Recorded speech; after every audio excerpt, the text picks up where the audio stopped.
All right. Kelly. Yeah.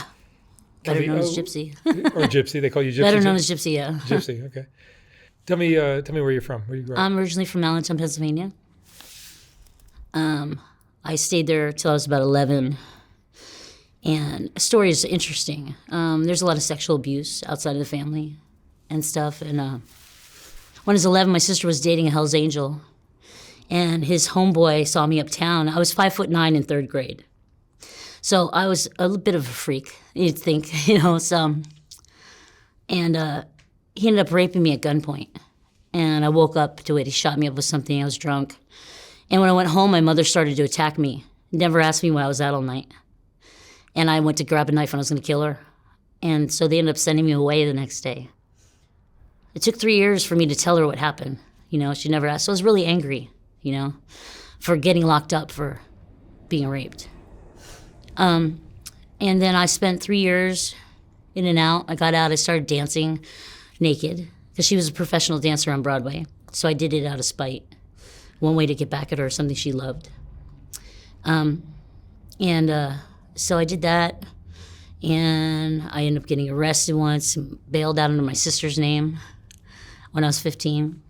Then I hitchhiked across the country. I came out here at 15. I spent 6 months. I told children of the night that I was a runaway. I left. You know, my dad dropped me off on the highway, and he goes, "Don't let the door hit you on the ass on the way out." And I called her from Kansas the next day. I said the door didn't hit me. So I came back, and I ended up getting locked up again because I was running amok. And I came back out here right before I turned 18. I think it was December. I was 17. I turned 18 in March. And I've been out here since. I sold a lot of drugs. That's what I did. I was very angry. I tried to be an escort years ago, and I ended up beating up the client. It didn't work. So I was going in and out of prison. I was really into that, you know. I was able to do whatever I wanted in prison, so it didn't affect me. And I had nothing that really meant anything out here. So it suited my lifestyle until I paroled the last time, January 3rd, 2009, and I haven't been back to prison since. I stayed sober for 5.5 years. I met the man of my dreams, and I got married, and he got in an accident, and I ended up losing my job because I wouldn't lie to the clients. See, so I did some background screening. I created a sales division, and the man who ran that wanted me to lie to his clients, and I couldn't do it. So I ended up losing that job, and I had to figure out what to do. So this is at 2012. So 2012, gosh, so much. 2012, I had to figure out what to do. So my husband had a brain injury. He fell out of the car at 40 miles an hour. We were arguing about something, and I was driving, you know. So I had a girl come over, and they did some ecstasy, and she told him I had another husband, right? So he was tripping really hard, and he said, "Where's my other husband?" I'm like, "Is he in my pocket?" Right? So he's leaning against the door with no seatbelt on, and the door wasn't latched right, and he went out, and he landed on his head.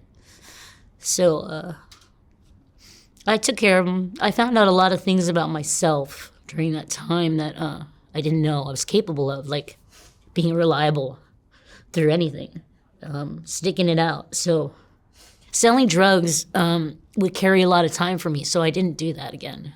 So I had to figure out what to do. This is such a compressed version. There's so much. It's such a compressed version. But I don't regret any of it. None of it. No regrets. No regrets. Because we're still together, and he's better. And I've been working towards taking my money, and I'm opening a smoke shop. But there's things that COVID happened, and COVID interfered. And so, like, when he went to go to the hospital, let me reel it back. Selling drugs, I sold drugs for 11 months when it first happened. But I never made it past 11 months and 3 weeks. So I got really scared, and we moved to Vegas. And I didn't know what I was going to do. So I pawned a bunch of my stuff, and eventually I called some friends, and I started asking about the escorting thing. So I got into some dominatrix, which worked for my anger. It worked for my anger, and it was financially viable. And he had no choice in any of it. I was like, well, I could sell dope and he could lose me. And so that's been going on, and I God, I don't know. You got to ask me some questions. There's so much. You don't even know me. You didn't finish high school? I didn't finish high school. I went to school to 6th grade only. And then when I got out in 2009, I got 2 associate's degrees. I have a 4.0. One in salon business management and one in general ed. But my husband had his accident. I missed 3 classes, so they took 75 hours from me, so I couldn't take my boards to be a cosmetologist. So, and I didn't know what I know now then, because I was really socially handicapped. You know, when you sell drugs, you think you're such hot shit until you get out and you're going to answer to life. And you have to answer to somebody sometime. And I didn't know how to use I didn't use a computer. I had no computer skills. I used to buy them and put them in the closet and hide them because I didn't want anybody to know I didn't know how to use them. And then I learned how to use them and with school and stuff, and it just overwhelmed me. And my social skills were little. You know, I was so extremely violent for a long time. And one time I did punch him, and he looked at me and he goes, "Why did you hit me?" And I never was asked that question. And I realized I didn't have communication skills at the time to deal with my anger. So I've dealt with that, even though I accidentally gave us an opiate habit, because I used it as a painkiller because he wouldn't go to the hospital. So you started with crack? Huh? You started with crack? Well, okay, so back when I was 9, we started with drinking at 6 with my brother and sister at their parties. And then I started, what did I do? We smoked base, because it was base back east in New York. We smoked out of cans to bongs, and then I shot speed at 14, and then smoking coke and selling coke, and then I loved it. I loved run, because I didn't have to sit and think about what was going on in my life. And I can't even believe I'm still alive. And then I did speed, and speed cleared my head a lot. Like, I was able to function, because I have ADHD real bad. So when I'm not on drugs, I have to take meds. So I self-medicated a lot. And I figured that out, because when I was younger, I used to go on a 3-month cycle. I'd go up and then down. And now I stay at a 10, hyper, like beyond hyper. Last year, March 19th, 2023, I got in a near-fatal car accident. My control arm went out, and I was doing 50. And it felt like it took 15 minutes to happen. And my dog was with me, and I grabbed her and I held her, and I remember saying, "Honey bear, I'm so sorry." And then I woke up in the hospital, and I guess I broke my neck, my back, my sternum. My left arm is still crooked. And they, when I woke up, I was screaming. It was so much fucking pain. I don't even know how I'm alive. My right lung collapsed. I was upside down for over an hour. And I wasn't prepared for this. Like, as much money as I made and all these things, I didn't have those skills, because I didn't learn those things to put money away, you know? Like, it's unending. It was so much of it. And I left the hospital, and I did my own physical therapy.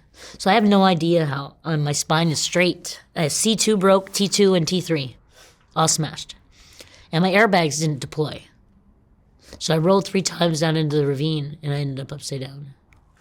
But coming out of that, it's just like, it's so weird to even try to compress it. My life has been so much.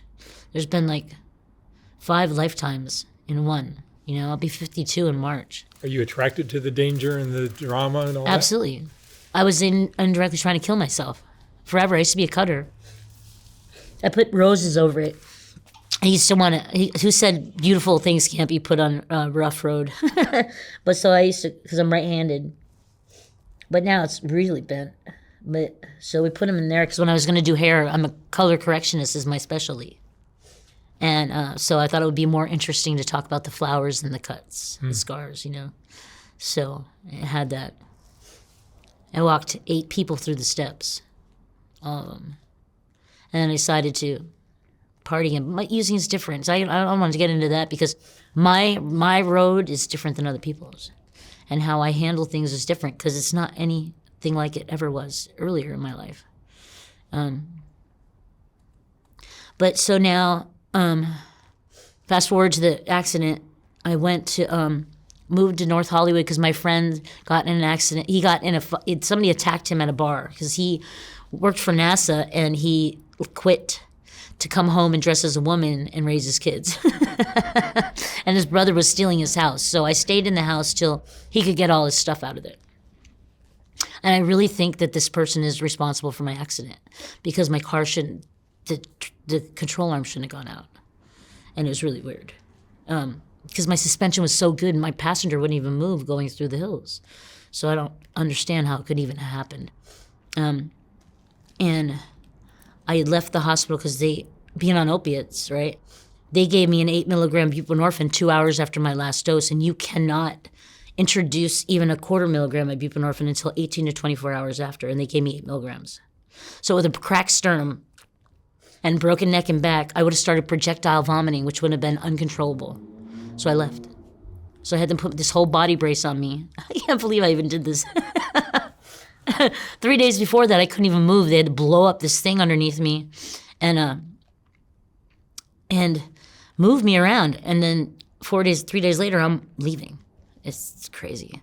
You know, even like my first marriage, I got married. My first husband had AIDS, and he didn't tell me when he married me. I happen to be immune, but I didn't know that at the time.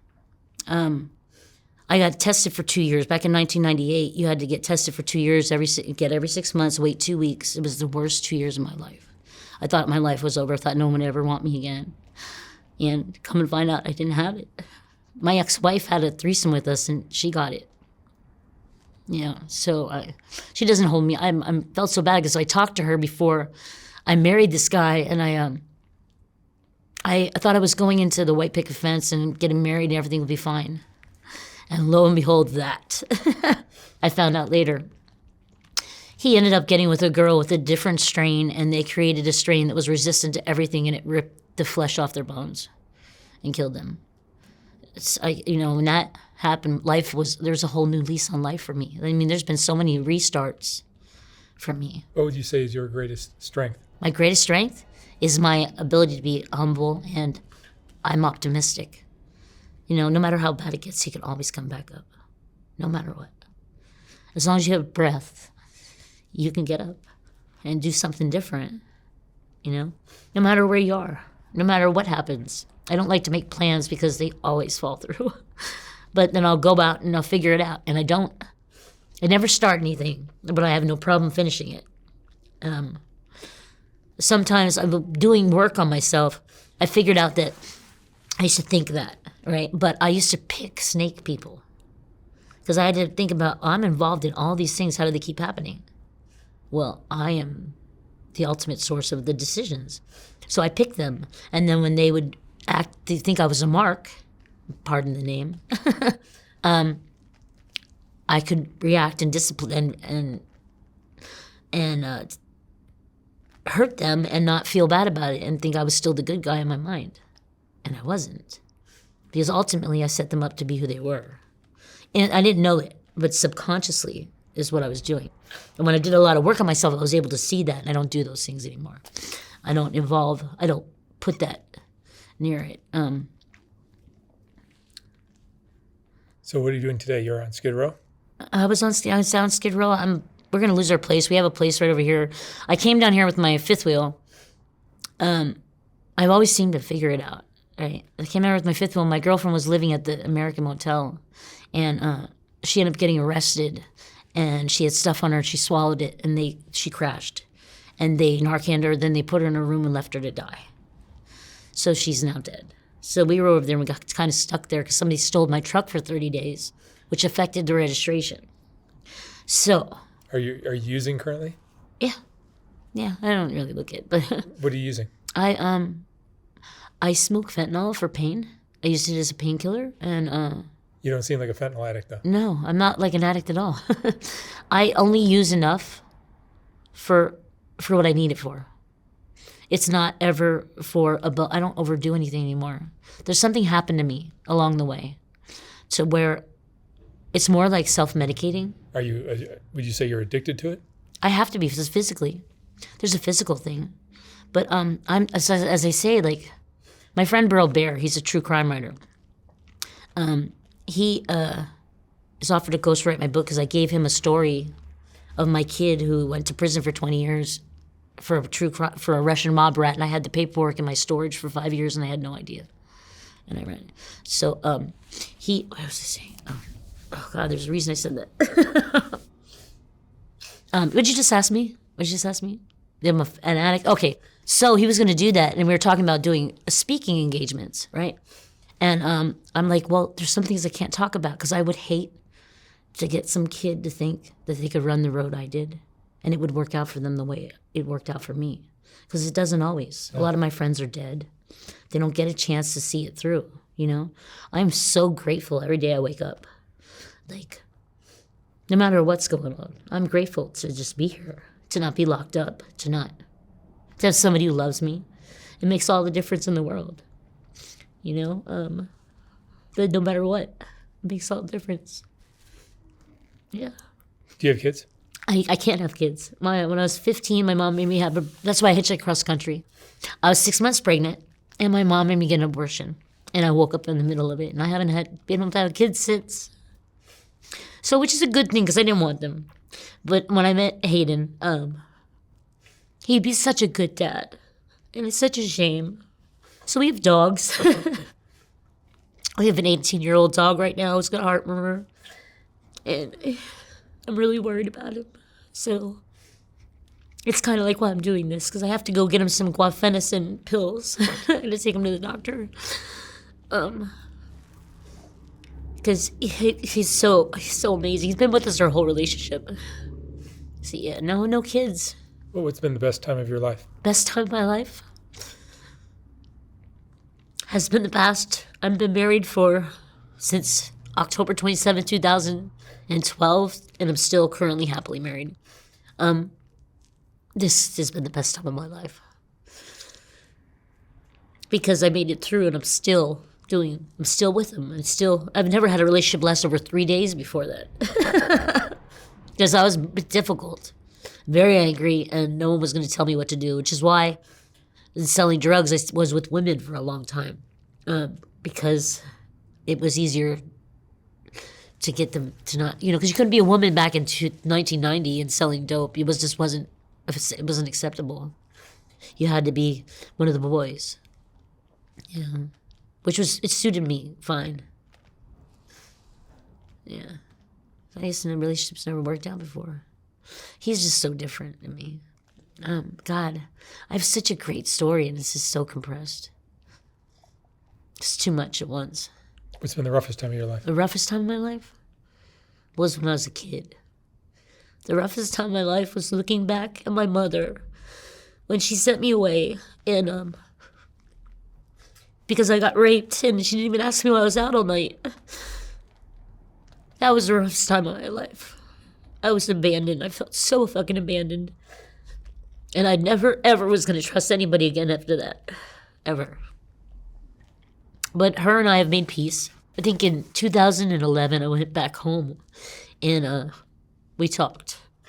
And I finally forgave her, My sister, I'm not too happy with her, but, they're not really a part of my life. I didn't have any of those birthdays, holidays, all that doesn't mean much to me. Because I spent 15 years in prison, 4 years as a juvenile, 11 as an adult. And it was so separated from that. It was interesting, because when I used to go do time, I'd meditate, sort of. I'd never watch TV. I don't have any of those things. I didn't watch TV till 2009. I'd exercise and read and meditate. That's what I would do. And then I'd come out and run hard until I go back. I have 6 prison terms. I haven't been back, though, since 2009. I got off parole in 2010, which is interesting because I couldn't stay out. And I have done so many things. There's some things I just can't talk about, It's kind of hard to talk about some things that you're silenced about. Living a vanilla life is just not for you? Vanilla life, what is that? Who's to say what vanilla is? This is pretty quiet for me, what I do now. It's pretty quiet compared to what it used to be. I used to do collections with my friends. It's craziness. It's interesting because I used to be so sure about what I thought and felt about things, and I don't feel that way anymore about a lot of things. Like I'd be on my soapbox talking about whatever was the newest passion of that year, and I don't feel that I'm not attached to things the way it is. It's interesting when you're young, you think you know it all. You think you know it all, and you tell everybody to fuck off, right? And as you get older, you can see how right people are about different things, Vanilla doesn't mean much. An honest life. Being honest and being loyal and true to whatever I say I'm going to do is what's important to me. That's what's important. I can take it or leave anything else. That's what's important to me. Yeah. If you had your life to live all over again, would you have done things differently? No, Nothing. because I wouldn't be who I am right now. And right now, who I am I'm pretty proud of. That's great. Yeah. And what do you want to be doing in 5 years? What am I going to be doing in 5 years? Okay, so I have a smoke shop idea. So there's nothing better for an old drug dealer to do than sell paraphernalia since weed is legal. You can do bong reviews because weed is made in every consistency of every drug. And so you can talk about consistency, not product, and teach people how to properly use their things, because how you use your stuff is directly related to how you respond to it. Truly. When people smoke straight stems and not water pipe, it goes directly in their lungs, it sticks in their lungs, clogs everything, and they can't get high eventually, so they get really jonesed out. They're in charge of their jones. And I've done a lot of experimenting through the years. And so then that happens, they can't breathe. So you get lack of oxygen to the brain, lack of water causes hallucinations, and it's the worst thing you can do for the body. You have to take care of yourself if you're going to do certain things. You can have your cake and eat it too. You have to do certain things. There is a recipe to everything in life. Everything. It's all has to be done a certain way, and you have to take care of your body. If you don't take care of your body, it's going to eat you alive no matter what it is. And if you're doing things for the wrong reasons, it's always going to win. So I try to take care of myself, and I had to learn what that meant.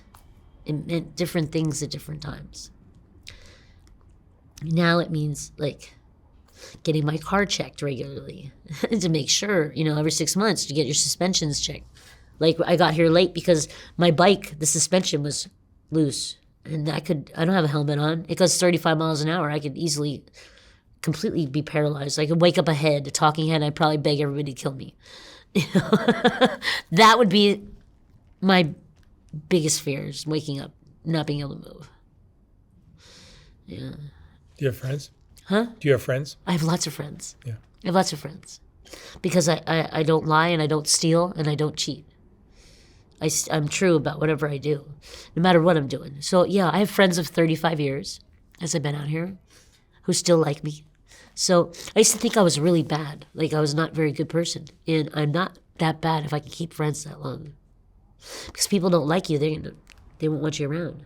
You either get killed, drugged through the mud. I've been drugged through the mud and all kinds of stuff for no reason. But I made it through all that. Yeah, I got some friends. I got some really good friends. The girl I talked about coming down here, she was my maid of honor at my wedding. It's interesting. I think about everybody who stood up for me at my wedding is dead right now. Mm. Nobody's alive. Wow. Except for my two bridesmaids. I'm not sure what they're doing, but everybody else has died. My best friend dog was killed by his girlfriend, I'm sure of it. He was overdosed of fentanyl. One of our friends kicked his door in to find him being eaten by his dogs. He was dead for 2 weeks. And that was recently.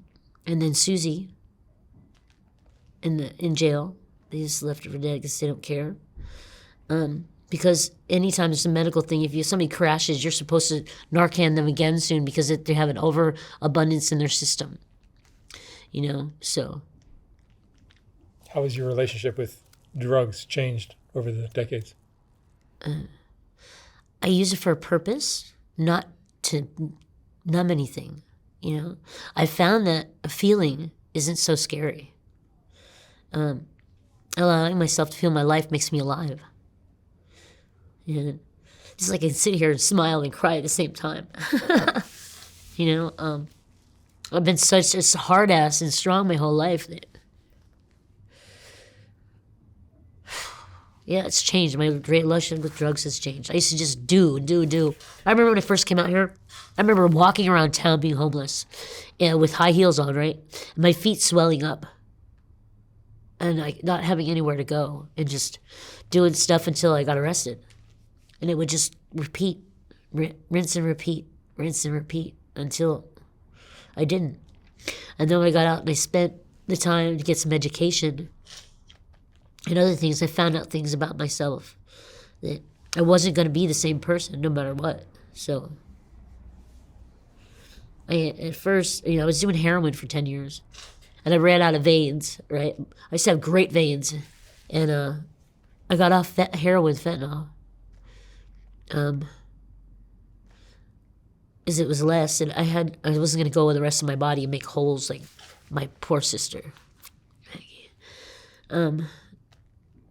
So it stopped. My arms started swelling up, and I was like, "God, you look like Popeye, bitch." I made some OnlyFans videos with my husband, right? And I was like, I am not uploading that. And I stopped doing it. I woke up one day and I was like, "That's it. I'm not using a needle ever again." And I didn't. So it served its purpose, I guess. It really is up to each person individually. They have to find it in themselves. No one can make anybody do anything. You can't force anything before it's time. You can't. And it's got to have a reason. And if somebody loves you, they love you unconditionally.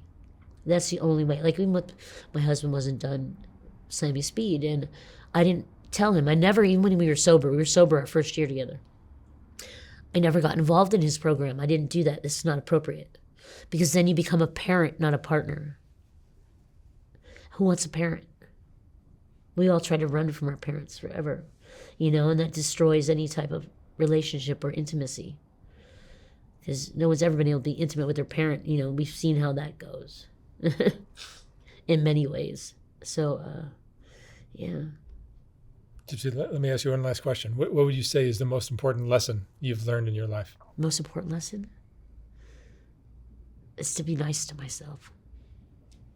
It's a great one. Yeah. Because I'm not so bad. No matter what anybody says. As long as I can lay down at night and I know that I've done my best that day, that's the most important thing. Awesome. Yeah. All right. Gypsy, thank you so much for sharing your story. You're welcome.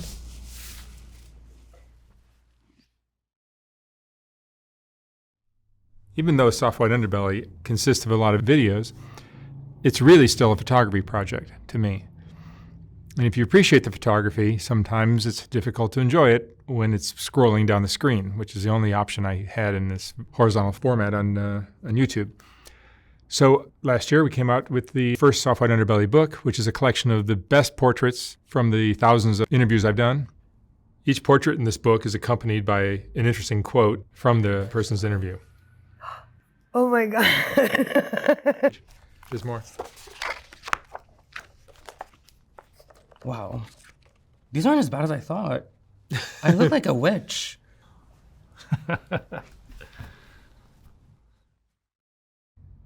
I will not be reprinting this book when it sells out. So once it's gone for good.